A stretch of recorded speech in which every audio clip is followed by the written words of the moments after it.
Dude, look, we can shower now after a hard day's work. We even have hot water.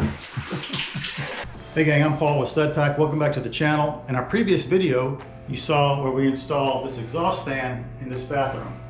It's all hooked up. I went outside this morning after I had a switch put in here. I checked the airflow. It's unbelievable. I think we're at 110 CFM right here. I also got in the attic and hooked up the existing fan that was in the toilet area. It had no exhaust duct at all. That's hooked up.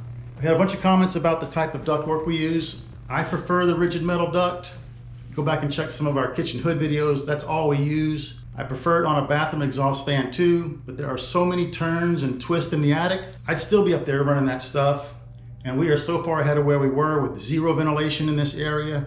Now we've got 2 exhaust fans working, been into the outside, so I'm pretty happy about that. I also put up this sheet of drywall and put in the old work box.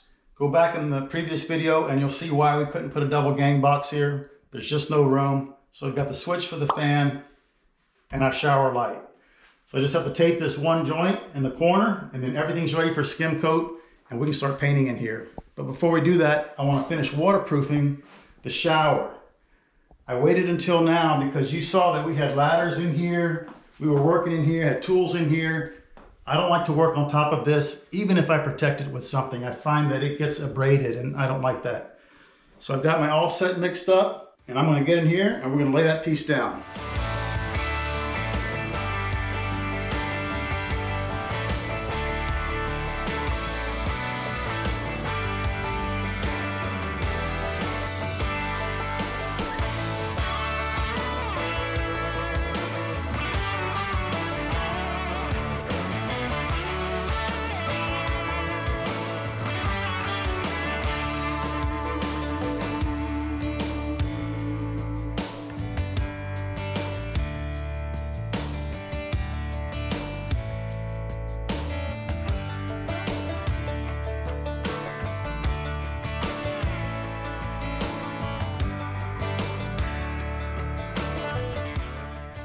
All right, that's nice and smooth. Now you'll notice right here, the sheet wasn't quite wide enough. I'll come back with another strip.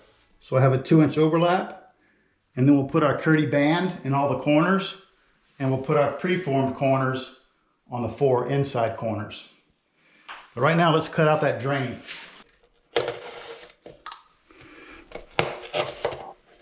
And then I'm just gonna follow the circular drain with my blade. I'm just going back and forth with the blade, short little strokes, just like that. All right, that looks good. Now there's a rag in there. Everybody that's commenting about me not putting rags in the drains, there's a rag in there. So we're gonna let this set up. We'll come back tomorrow, finish waterproofing like we said, and then that'll be ready for its flood test. So I think what I'm gonna do the rest of the afternoon, Jordan, I'm just gonna tape that corner and the top so it can dry overnight, and then we can start skim coating all the drywall. So we're gonna let that set up and we'll see you tomorrow. Hey gang, it's the next day. Our Curdy on our pre-slope came out great, but before we do the perimeter with Curdy band, let's do a few of these other little details. So we have this corner right here, and remember, our glass is gonna go back here, and we sloped this section of the backer board so that water would drain off the tile. So I'm going to use an outside corner and put it right there with some all set. But because this isn't 90 degrees, we get this little wrinkle right here. You see that? So I'm actually just going to snip it. All right, I'm pretty happy with that. We're going to apply that, and then we're going to put a piece of Curdy band over where I cut it. So let's put that on right now. I've got a short piece of Curdy band. I'm going to line it up on this grid right here. Now I know it's at a 45-degree angle.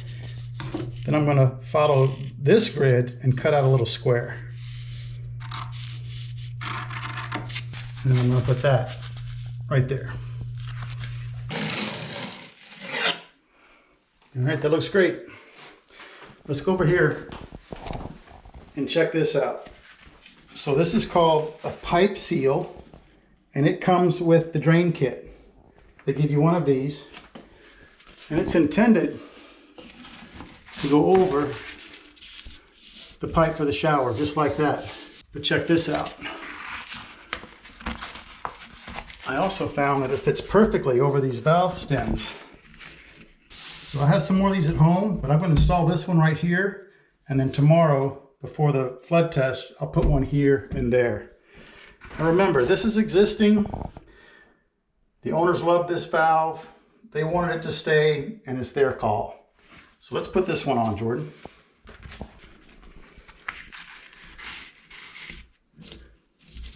All right. That looks good, man. Yep. So remember, we'll do another one here and another one there. But right now, let's tackle this perimeter at the bottom. Now here, we have enough coverage where we can use a Curdy band. Schluter wants 2 inches overlap, and the Curdy band is 5 inches wide or 125 millimeters, which gives you 2.5, so it's perfect. But over here, the roll of Curdy wasn't wide enough to make it to the corner. So instead of putting another piece right here and then the band and having all that material right there, I cut a 6-inch wide piece of Curdy, and it's going to form this corner in one piece. So is there a difference between Curdy and Curdy band? Yeah, let's go check it out. So Curdy band is 15 thou thick, right at 14.5 thou thick. And Curdy, which feels thicker, is 18 thou. So it is a little bit thicker. But this is the piece I need to use by the curb. I've pre-creased it. So while I've got it here, let's go put it in. All right, gang, waterproofing is done. It feels so good to check that box. Same process as before. Use that trowel, put on the thin set, lay in our corners and our banding. We're good to go. We're gonna let that dry overnight, and we're gonna flood test this thing tomorrow. We'll see you then. Hey gang, we're back. It's the next day. We are ready to flood test this shower. It's a step you don't see very often. We always do it. We highly recommend it. Spend all this time working on the shower. Let's spend one more day and flood test it. So I bought this rubber plug this morning with the broken wing nut. Nice. And I'm gonna actually plug this drain that has been plugged the whole project. Get a lot of comments that we don't plug the drains, but we always do. Sometimes it's just a rag and you can't see it in the video. So what do you say, Jordan? I'll put this in and you start hauling water in here. We're a long way from a source of water back here in this house. That's true. As much as I would love to haul hundreds of pounds of water, I was thinking, didn't we just spend all this time waterproofing the shower? Yes. And don't they show girls in bikinis taking showers in an orange-clad shower to prove it's waterproof? Saying that it's waterproof? Yes. Yeah. Yes. So if that's the case, then why don't we just turn the shower on and fill it up that way? I'm game. Let's do it. Let's do it. All right, I'm gonna put this in and we'll turn the water on. All right. No bikini. All right, that's tight. Let's let her rip.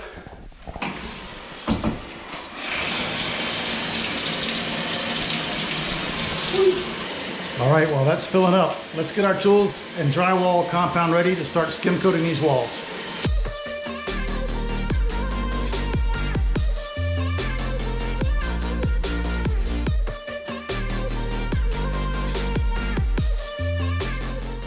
All right, this pan is full of water right to the top of the curb, and that is our benchmark. It's not even lunchtime here, so we're gonna let this sit till tomorrow morning. We're gonna come back and make sure the water level hasn't changed. Hopefully the painter doesn't come in here and use some water, or the dog starts drinking the water and it goes down. I've heard of that happening before. So we actually turned the hot water on also to make it fill up faster, and we noticed immediately this bathroom started to steam up. Let me check out the windows. So we turned on our brand new exhaust fan, took care of the problem. Right. So now that that is done, I'm gonna get in here and start skim coating this drywall so we can prime this bathroom. Let's get started.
Hey gang, that is going to be a wrap for this video. The skim coat is done.